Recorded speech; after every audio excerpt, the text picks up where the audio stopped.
السلام علیکم دوستوں کہا جاتا ہے پرانی حویلیوں میں کئی راز دفن ہوتے ہیں۔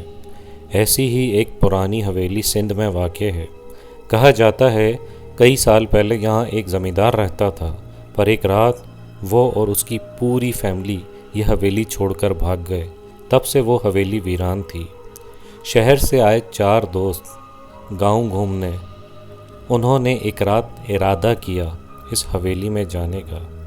حمزہ، عادل، رضوان اور اسلم، چاروں دوست رات کے 12 بجے حویلی میں داخل ہوئے اور ہاتھوں میں ٹارچ لیے ہوئے۔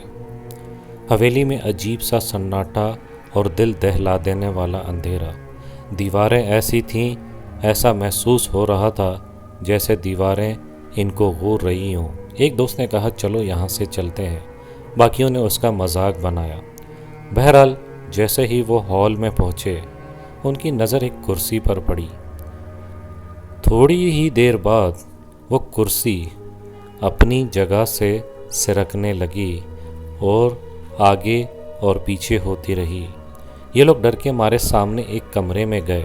وہاں ایک آئینہ تھا، ٹوٹا ہوا۔ جیسے ہی ان کی نظر آئینے پہ پڑی تو 3 دوستوں کا عکس نظر آ رہا تھا، چوتھا نہیں دکھ رہا تھا۔ یہ تینوں حیران ہو گئے۔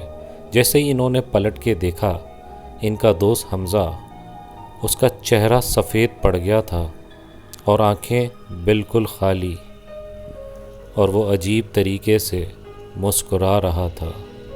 مسکراتے ہوئے حمزہ نے کہا، تمہیں اس حویلی میں نہیں آنا چاہیے تھا، اب تم نہیں بچ سکتے۔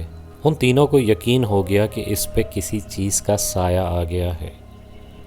باقی کے 3 دوست حویلی سے جان بچا کر بھاگنے لگے۔ پیچھے سے ان کو زور زور سے قدموں کی آواز آ رہی تھی۔ صبح گاؤں والوں کو تینوں دوستوں کی جوتے اور چپلیں حویلی کے باہر ملی اور تینوں بے ہوشی کی حالت میں پائے گئے۔ چوتھے دوست کا آج تک پتہ نہیں چلا۔